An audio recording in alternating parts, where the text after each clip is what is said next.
co robił Henryk VIII Irlandczykom. Niestety to jest coś, co niesie w sobie monarchia, prawda? Zaczęliśmy dzisiejsze spotkanie od pańszczyzny, prawda? To są nasze rodowody i myślę, że my dopiero teraz powoli zbliżamy się do zrozumienia, dlaczego w Polsce jest tak, jak jest na przykład. No bo zobacz, jakie to jest ciekawe językowo, że na przykład, zobacz, w twoim kraju ludzie zwracają się do siebie per ty, prawda? Językowo jest tak ukształtowana norma, że ludzie zwracają się do siebie per ty, prawda? Nie. Jak to nie? Nie. Prawda? Ty? No jak to nie? Nie ma formy pan, pani tak jak u nas. No zwróć uwagę. Mówisz, wymienia się, prawda, pierwsze i drugie imię, prawda, zwracając się do drugiej osoby, podkreślając szacunek dla tej osoby. Ale formy pan. Nie ma. Używa tej formy, to jest to forma, już można powiedzieć, dla podkreślenia wielkiego szacunku, godności, którą obdarzamy daną osobę. To samo jest w języku angielskim. I tak naprawdę w językach, tylko w polskim języku tak jest, że ludzie na starcie zwracają się do siebie per pan, pan, pani, a później ewentualnie przechodzą na ty, ale to już jest swawola, prawda? To już jest takie skracanie dystansu. Natomiast zwróć uwagę, jak komunikują się ludzie w języku rosyjskim, ukraińskim. Mnie bardzo rozczula, jak Ukraińcy mówią, jak oni to mówią? Budź łaskaw, prawda? U nas w Krakowie mówiło się z łaski swojej, prawda? Jak ja gdziekolwiek jadę jako Krakus, to wszyscy się ze mnie śmieją, prawda? Jak ja mówię, czy mógłbym pani z łaski swojej podać tą gazetę? A oni się mówią, co on mówi, prawda? No troszkę właśnie tak jest. No powiem, że w języku rosyjskim też jest tak. Jak? Też tak mówią. No ja wiem, no więc dlatego mówię, prawda, że jednak te języki, i w języku angielskim tak samo jest, w języku francuskim też tak jest. To myśmy stworzyli taką normę językową wyniosłości, prawda, ludzi w stosunku do innych ludzi. No dobra, idźmy dalej. Teraz będzie chyba o tym eksperymentować. This town calls itself the city of beautiful maples, and these are all hard maple trees lining both sides of most of the streets in town. In 2 weeks, they will all be these gorgeous yellow and orange and red and gold colors. And people will come from miles around to see the color in our trees. And this city is just so proud of that wonderful, wonderful color in these trees. But they do not want people of color to come and reside in this community. We love color in our trees. We do not want it in our skin. And it breaks my heart because it is so, because this is a beautiful little community, and they're very proud of their feelings for one another, the size of their churches. Their churches are full every Saturday, every Sunday, and every Saturday night. It's wonderful. It's a wonderful place to raise children. As long as you don't want to raise children of color here. It's heartbreaking. The first time I did this exercise in 1968, my parents sold 42 lunches in their little hotel lunchroom in Riceville. The day after it was shown, they sold 2. They never sold more than that again. That was the end of their business. Their business was killed by what I do. Somebody has said good deeds won't go long unpunished. I found out how very true that is. I learned a lot about racism in a short time. And it wouldn't have bothered me as much if I had been the only one they exposed to that kind of behavior. But nobody confronted me in all those years. To this day, no one other than my peers one time have confronted me.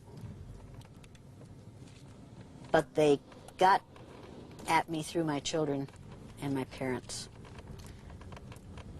And I find that very, very difficult to forgive. The Jews have a saying. They say that you have the right to forgive others for what they do to you. You do not have the right to forgive them for what they do to others. I can't forgive them for what they did to my children. My children have to do that. Tylko niestety jest też taka prawda, że to ona zaczęła, prawda? To znaczy robić taki eksperyment na dzieciach jest naprawdę dramatycznie brutalne. I ja, mówiąc szczerze, tak jak zajmowałem się tyle lat dziećmi, to akurat tego eksperymentu w tej części na pewno nie popierałem i na pewno bym nie pozwolił na tego typu eksperymentowanie na dzieci.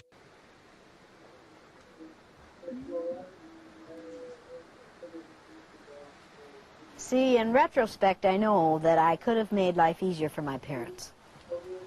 Could have made life easier for my father, could have made my life easier for my husband and for my children.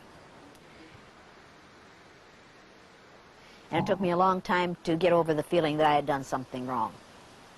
I wish it hadn't been that way for my parents. But I could not change people in Riceville in their attitudes toward them. I wish it hadn't been that way for my offspring. But I couldn't change what people did. I could have stopped doing what I did. But there would have been a whole lot of learning that didn't take place. And there would have been some good things that didn't happen to my offspring. And if I had stopped, it would have been saying to my kids, when things get unpleasant, just stop what you're doing. Just go along to get along. That wasn't a message I wanted to send to them.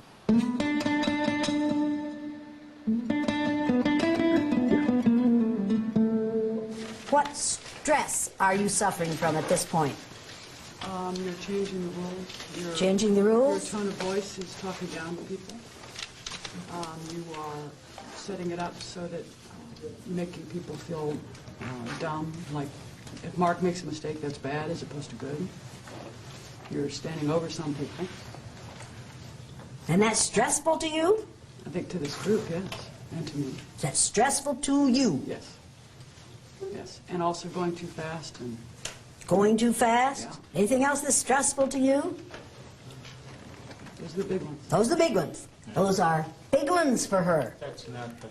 Compare that to me and my wife in Independence, right close to where she lived, getting told to walk away from a house that we couldn't rent because it's occupied, and we drive around the block and come back and see a white couple going in there. Right here. Is that, You don't know stress. would you consider that more stressful? I don't even consider that stress. I consider that just devastating. Were you devastated by it? I tried to explain it to my wife and stop her from crying. There was no explanation that worked. No. What's big time stress to you? If you don't mind telling us. Every morning when I get up and go in my bathroom and look in my mirror, that's when my stress begins. Because I go to a school where I am one of 2 black teachers. Out of how many That's- teachers? 60. 2 black teachers 2. in a school with 60 teachers, and you're one of the 2. One of the 2. That's stress. And are you treated differently on the basis of how you look in the mirror when you get up in the morning? Sure I am. And you know it's happening, Sure I do. and you recognize it, Yes, I do. and you can identify it. Sure I can. And if you describe it to your white peers, what do they say? Oh, Linda, please. That's not happening. It couldn't be happening. This is 1995. What about you? Is this big time stress for you, as far as you're concerned? No. Do you get stressed like this? Oh, yes. Do you have to perform in spite of it? Yes, I do. You have to do your job whether the stress is there or not. Right. If you give in to the stress, what do you have to give up? My job. Your job. This look a lot like a lot of stress to you? Very much so. It does? Yes. You think these people are stressed a lot? Well, they're stressed, but not what we go through. Okay, so is this big time stress compared to what you very, suffer? very low. Very low. What about you? It's like a game. Yeah, looks like a game. Does it feel like a game to you? No. No. Does it feel like a game to you? You playing a game? Are you playing a game? No. Are you playing a game? Did you come in here prepared for a game? Did you think this might be a game? See, if it's a game, then everybody has the opportunity to win.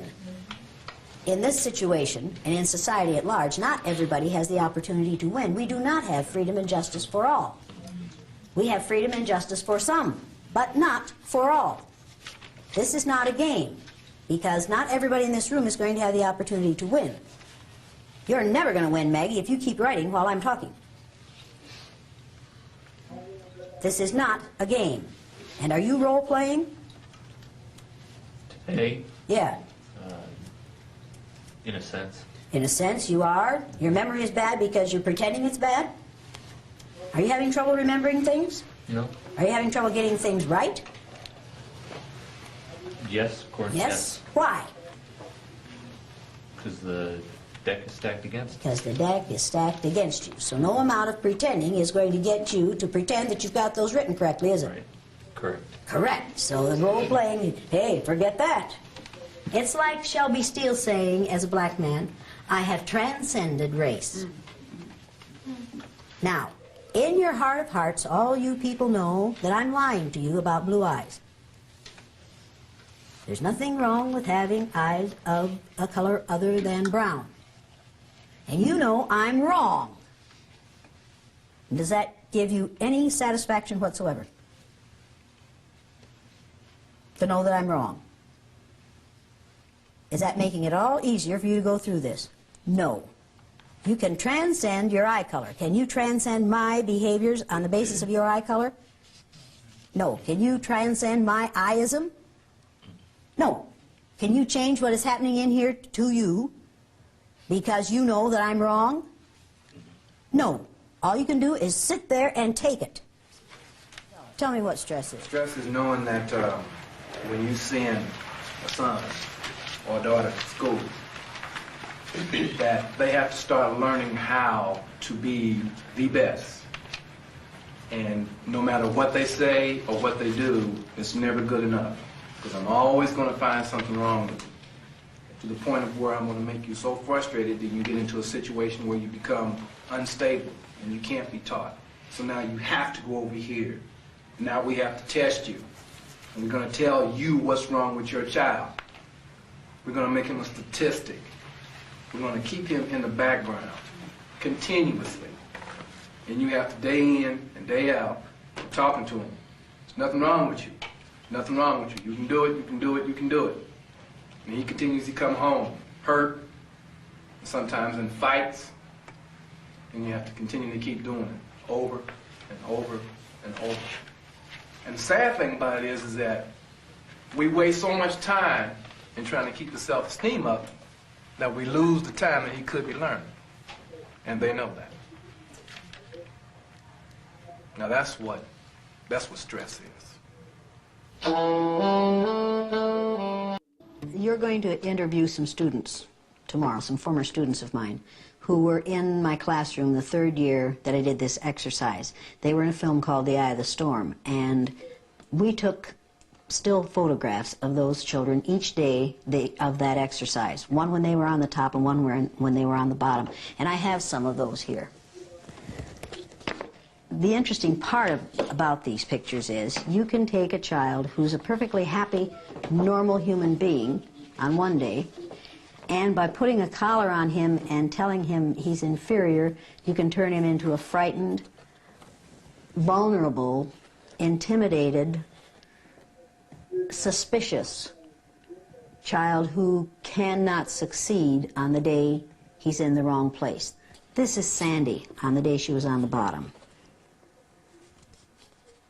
And this is Sandy on the day she was on the top. Sandy's the one who said, when we did our reunion, 5 years after they graduated from high school, I asked Sandy whether having had this exercise when she was in third grade had changed her life at all.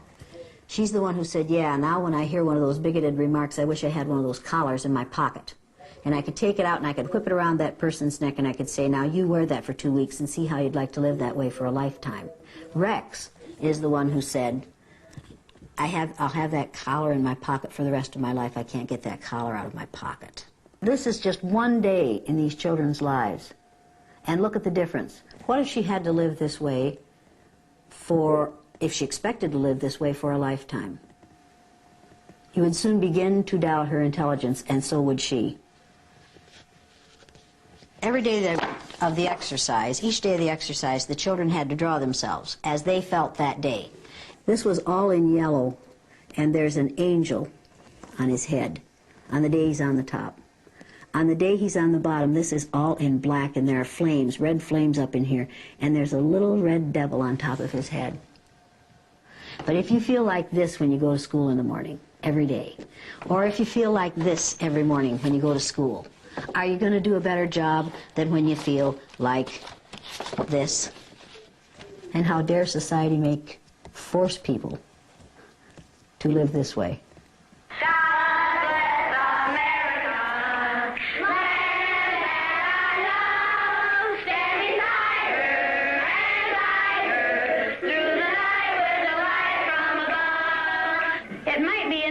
to judge people today by the color of their eyes. Would you like to try this? Yeah! Sounds like fun, doesn't it? Since I'm the teacher and I have blue eyes, I think maybe the blue-eyed people should be on top the first day. I mean, the blue-eyed people are the better people in this room. Oh, yes, they are. Blue-eyed people are smarter than brown-eyed people. They are cleaner than brown-eyed people. And if you don't believe it, look at Brian. The brown-eyed people do not get to use the drinking fountain. You'll have to use the paper cups. You brown-eyed people are not to play with the blue-eyed people on the playground because you are not as good as blue-eyed people. Well, the brown-eyed people in this room today are going to wear collars so that we can tell from a distance what color your eyes are.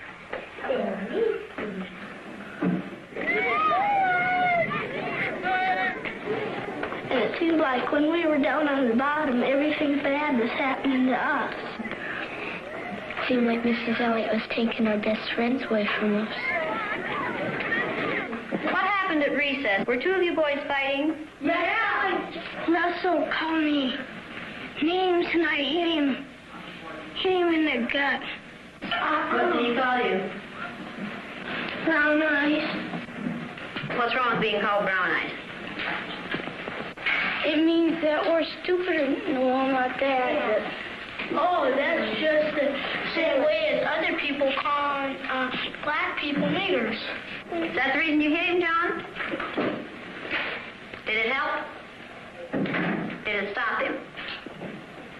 The first reaction I get from teachers who see this film or from who hear me discuss what I do say to me, how can you do that to these little children? How can you put those little children through that exercise for a day? And they seem unable to relate the sympathy that they're feeling for these little white children for a day to what happens to children of color in this society for a lifetime, or to the fact that they are doing this to children based on skin color every day, and I'm only doing this as an exercise that every child knows is an exercise, and every child knows is going to end at the end of the day. Let's take these collars off. What would you like to do with them? Throw them away. Go ahead. Go ahead. Don't eat them like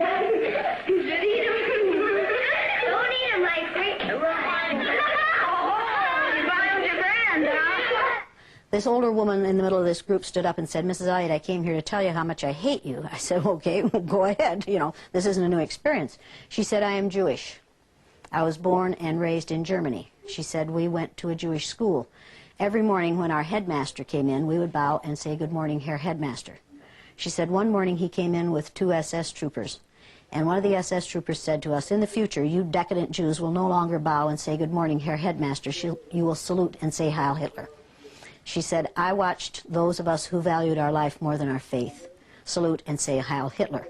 She said, those who valued their faith more than life itself continued to bow and say, good morning, Herr Headmaster. She said, they disappeared and we never saw them again, but we know what happened to them. She said, your students are very fortunate. They will never allow to happen in their society what we allowed to happen in ours. They'll see it coming and they'll put a stop to it. Then she said something that frightens me to this day. She said, the atmosphere that you created for your students in your classroom with your blue-eyed, brown-eyed exercise reminded me of the atmosphere, the environment that the Nazis created for the Jews in Germany. Now, people of color, particularly blacks, who see the film The Eye of the Storm, which was in my classroom, the 3rd year I did the exercise, say to me when it's over, that's the way I live every day of my life. And that's in what we call the land of the free and the home of the brave. We have created an environment in this country for 11 to 12% of our population in which they feel the way the Jews felt in Nazi Germany. White people say to me, I don't see it that way. Of course they don't see it that way. They don't live it that way. We do not live the same reality in this country. White people do not live as people of color do. Now, I need to know, how did you feel about what you went through this morning? The words that you have written came out of your feelings, right? Nobody else's. Okay, read your 3 words. Confused, sad, and some humor. Sad. Any of you people sad this morning? You looked sad. What were you sad about? I'm sad because I had to stay on the carpet and I didn't get any coffee and I didn't get any donut. And I'll tell you something else. Yes. I'm going to give you a really valuable piece of advice. Okay. Get over cute. Okay. Now, I'm absolutely serious about this. Get over cute. Because you'll be cute until you're about 45. And then at 45, you won't be cute anymore. You'll just be an old broad. And there'll be a whole bunch of 18 to 40-year-olds there who are cuter than you are. And at that point, you will say, I want that promotion. And somebody will say to you, well, but see, I don't think of you as qualified. I just think of you as cute. And then you're going to howl sexism. Females, get over cute. Get competent. Get trained. Get capable. Get over cute. And those of you who are called Patty and Betty and Susie, get over that. Because we use those names to infantilize females. We keep females in their little girl state by the names we use for them. Get over it. If you want to be taken seriously, get serious. Get over it. Why didn't you defend her? It's like if you're picking on her, you're not picking on me. And so by the rules I kind of saw, it's like I'm just going to sit back and lay low. And let her do it to them. It's what makes racism work, people. It's what makes homophobia work, people. It's what makes sexism work. It's what's going to make ageism work. To sit back and do nothing is to cooperate with the oppressor. As long as you folks did nothing, I was free to do whatever I chose to. I think the thing that made me most scared was when we talked about the just doing this for a day, and how it really is a lifetime thing for so many folks. And why does that scare you? It scared me. I really got in touch with just the incredible injustice that I'm a part of. Yeah, yeah. It really scared me. Yeah. I guess probably the biggest thing is that it's really hard for me to believe that one person can make a difference. Have I made a difference in you? Yeah. How many people do you think I am? At the end of the Second World War, when they cleaned out the concentration camps in Germany, a Lutheran minister said, when they came for the Jews, I wasn't Jewish, so I did nothing. When they came for the homosexuals, I wasn't homosexual, so I did nothing. When they came for the gypsies, I wasn't gypsy, so I did nothing. When they came for me, there was no one left to do anything. Now, think about it. Just think about that.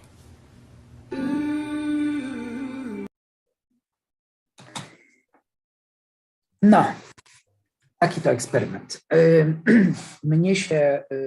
Mnie przychodzą do głowy dwie rzeczy. Jedna związana z uczeniem i wciąż mam dylemat, czy takie brutalne uczenie czemuś służy, chociaż właśnie jestem postrzegany jako osoba prowokatywna i rzeczywiście staram się ludzi uczyć na ich własnych doświadczeniach. Tyle tylko, że jest ten moment, w którym nasze mediacje dają pytanie, czy możliwe, że się mylisz, i one powstrzymują właśnie takich agresorów. A czasami mam właśnie wątpliwości, czy ludzie, którzy dopuszczają się tak brutalnych praktyk edukacyjnych, czy nie robią tego przypadkiem dla siebie.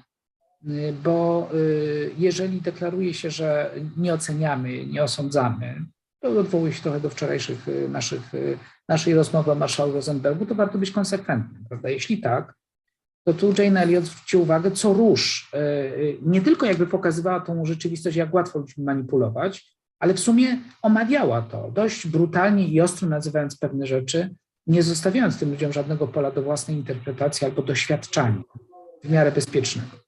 I tu muszę powiedzieć, ja mam wątpliwości niezmiennie, dlatego że jak zobaczycie, poszukacie różnych filmów na temat Niebieskookich, to zobaczycie też taki film o spotkaniu tych dzieci w czasie dorosłym, jak już byli dorośli.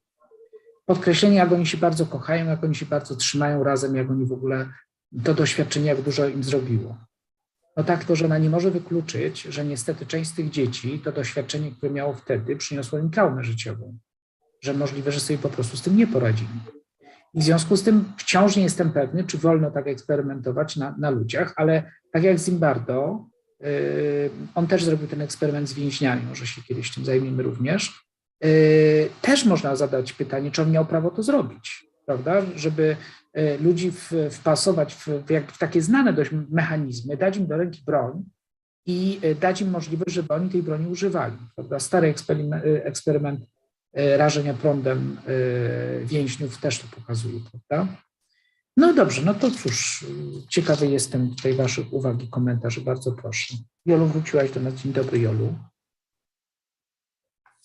Co wy na to? Grażynko, co sobie myślisz?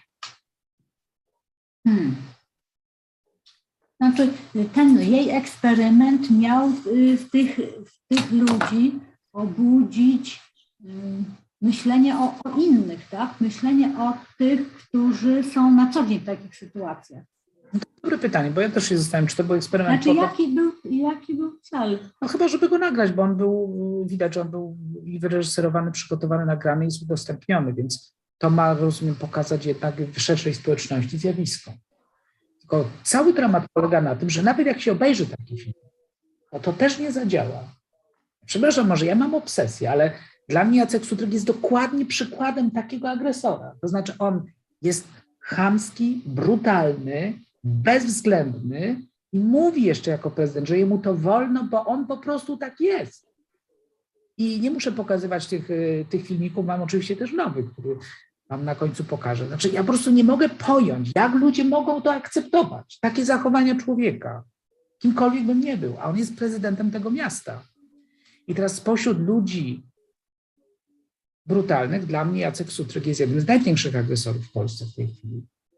Bo jeżeli ktoś jest wprost brutalny, to po prostu jest brutalny i wiadomo, jak z nim postępować. Natomiast jeżeli ktoś jest takim gołębiem pokoju i pokazuje, że on jest taki dobry, on pański człowiek, że on, a jednocześnie mówi, wy jesteście źli, bo wy jesteście mało inteligentni, co może być bardziej jednoznacznego? Dlatego nie zgodzę się na to, żeby to zjawisko jakby obserwować bez jakichkolwiek reakcji. Przyjdzie taki moment przełomowy, kiedy wreszcie ktoś istotny w tym mieście powie dość, nie wolno tak postępować. A ja widzę dzisiaj relacje wspaniałej kampanii, budujemy dobre relacje. I występuje tam chyba pani Anna Wyszkoń, tańczy, jak pięknie jest w ogóle wspaniale. No nie jest pięknie, bo wy jako ambasadorzy tej kampanii powinniście powiedzieć Jackowi Sutrykowi, że nie wolno ludzi tak traktować. I to jest dla mnie coś, co mnie porusza najbardziej. Nikt na to nie reaguje. Jedną reakcję widziałem, ale ona nie przyniosła żadnego efektu, bo pan prezydent po prostu postępuje dalej, tak jak postępował. Jolu, jakiś komentarz do tego? Nie mam komentarzy. Do filmu, bo oczywiście pan prezydent to jest zupełnie inna kategoria, więc nie chcę wchodzić głębiej. Janeczko, co po obejrzeniu filmiku? No nie powiem, że jestem pod wrażeniem, bo już oglądałam. Tak, znam te rzeczy, ale ostatnio spotkałam się z tym, że moja koleżanka, która jeszcze tam mieszka, ona też jest z pochodzenia Polką, dzwoniła do mnie, no i opowiadała powiedziała, że zamówiła taksówkę. Ale przepraszam, mówisz, w jakich realiach się teraz znajdujemy? Koleżanka we Wrocławiu? Stamtąd, z tamtych miast, ja nie chcę nazywać. Z Ukrainy czy z Rosji? Tak, drugie. Powiedziała, że odmówił przejazdu taksówkarz, bo ona jest biała. To znaczy skórę ma białą, a on odwrotnie, czarny. Aha, ale zaraz, ale to w Rosji tak jest, czy w Stanach Zjednoczonych? Tak. W Rosji. A to ciekawe zjawisko rzeczywiście. Nic ciekawego. Bo tam dużo osób, tak powiem, sprowadzone z tych krajów byłego Związku Radzieckiego. Ale myślisz, że to jest jakiś rodzaj odwetu za coś? Tak. Co dotyka tych ludzi? Tak. Myślisz, że to jest jakaś zbiorowość, która przyjmuje tego typu postawy, czy to są indywidualne te reakcje? Tak. Zbiorowość jednak. No przyszło nam żyć w trudnych czasach, bo w gruncie rzeczy nie zwraca się uwagi na takie rzeczy i widać, że Szczególnie teraz w tych czasach. Ania Ficek znalazła, dzień dobry Aniu, taki bardzo ładny rysunek. Ja go chyba znajdę zaraz, to go pokażę. Aniu, co dobrego? Dzień dobry. Dzień dobry. Dzień dobry, Aniu. Pamiętasz, Aniu, gdzie jest Dzień dobry. ten rysunek z Orwellem, ale ty mi to przysłałaś na Messengerze. Messengerem, tak. Na Messengerze, prawda? To może mi się uda to znaleźć, chociaż nie widzę tutaj niestety. Bardzo ładny. Aha, bo to jakoś podlinkowałaś. Może się uda, może jednak znajdę. O, chyba mam. O, mam oczywiście. Słuchajcie, George Orwell tak właśnie wygląda. Znana postać, proszę bardzo. Tak, widziałam to. I po co mu było pisać? No, tak, no, cieniutki jest gość w stosunku do tego, co się dzieje teraz. Normy, ale słuchajcie, najciekawsze jest to, że te wszystkie normy oddziaływania społecznego, ja dlatego tak troszkę ten język szakala i żyrafy mnie razi, bo na samym starcie właśnie, gdy się tak mówi, to ludzi się segreguje, na to zwracam uwagę, prawda? Tymczasem każdy z nas w gruncie rzeczy ma niestety zalążki jednego i drugiego. Tylko jak to jest ta stara opowieść o tym Indianinie, starym Indianinie, do którego przyszedł wnuk. I mówi, dziadku, powiedz mi,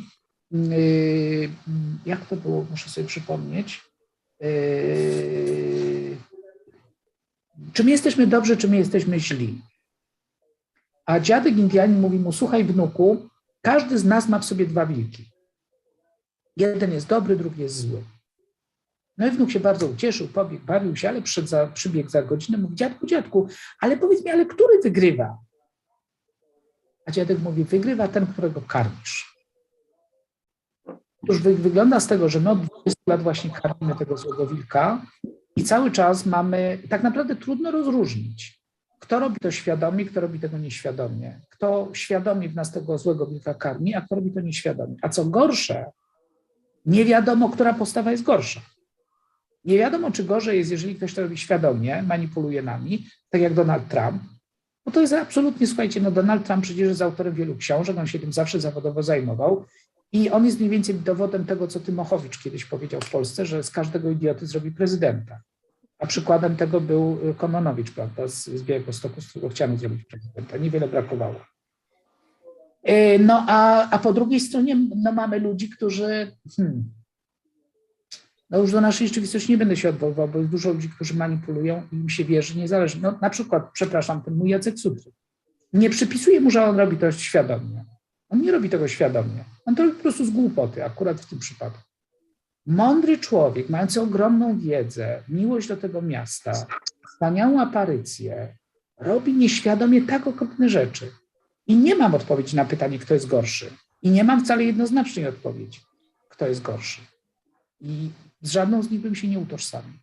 Bo wytrzebić jedno i drugie jest po prostu trudno, ale cóż, no może by w życiu tak jest, że my po prostu funkcjonując w jakiejś przestrzeni, jesteśmy za jakiś czas nią zmęczeni i staramy się już szukać nowej. Więc my szukamy tej nowej przestrzeni, tylko nie bardzo widać autorytety kogoś, kto mógłby nas poprowadzić do tej nowej przestrzeni, bo one zostały zniszczone. Prawda? Stało się mniej więcej na świecie.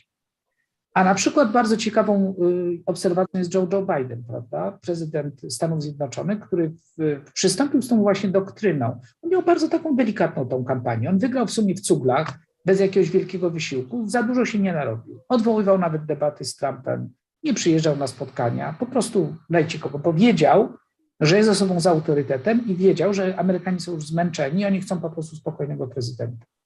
I Joe Biden przyjmuje doktrynę pokoju. I cóż on robi?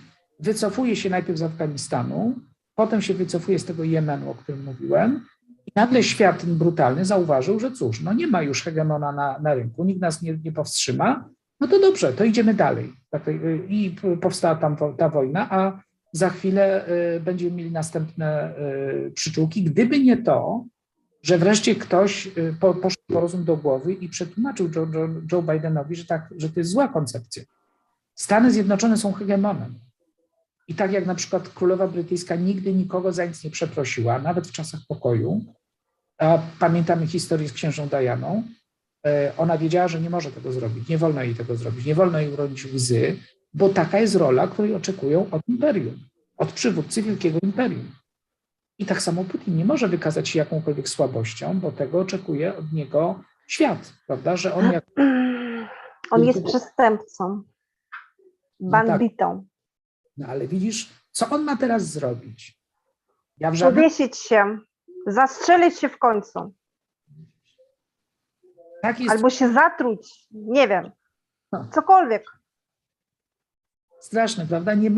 Nie mamy wyboru, dopóki się to nie rozstrzygnie. I ja już na zajęciach ze studentami mówiłem, że mam, ja wiem, jak to będzie, prawda? No mam nadzieję, że ktoś go zastrzeli kiedyś. Każdy inny wariant, który przewiduję, jest lepszy. Już to niekoniecznie musi tak być według mnie. Zwracam ci uwagę. Koniecznie. Rosjanie, mam takiego przyjaciela z Łódzka, który wracał z wojskami radzieckimi z Afganistanu. Oni tam byli 9 lat i wycofali się w gruncie rzeczy w glorii i chwale. Jeszcze znajdziemy dzisiaj w internecie film, jak te czołgi przejeżdżają ten ostatni most, wychodzi ten ostatni generał, prawda, żona mu się rzuca na szyję, wręcza mu kwiatki, prawda, i oni wszyscy są dumni. No doktryna rosyjska nie pozwala na to, żeby zobaczyć na to, co działo się przez tych 9 lat jako porażkę. Jak słyszałem w komentarzach, już zginęło 4 razy więcej Rosjan niż w tej interwencji w Afganistanie. No więc to rzeczywiście jest okropne. Ale niestety nie spodziewam się, żeby hegemon, bo świat niestety nie jest taki prosty. I to, jeśli ktoś myśli na przykład o tym, żeby zniszczyć Rosję, to jest bardzo fatalne myślenie. Nie tylko dlatego, że to jest fatalne, ale dlatego, że tego się po prostu nie da zrobić, najnormalniej w świecie. Da się.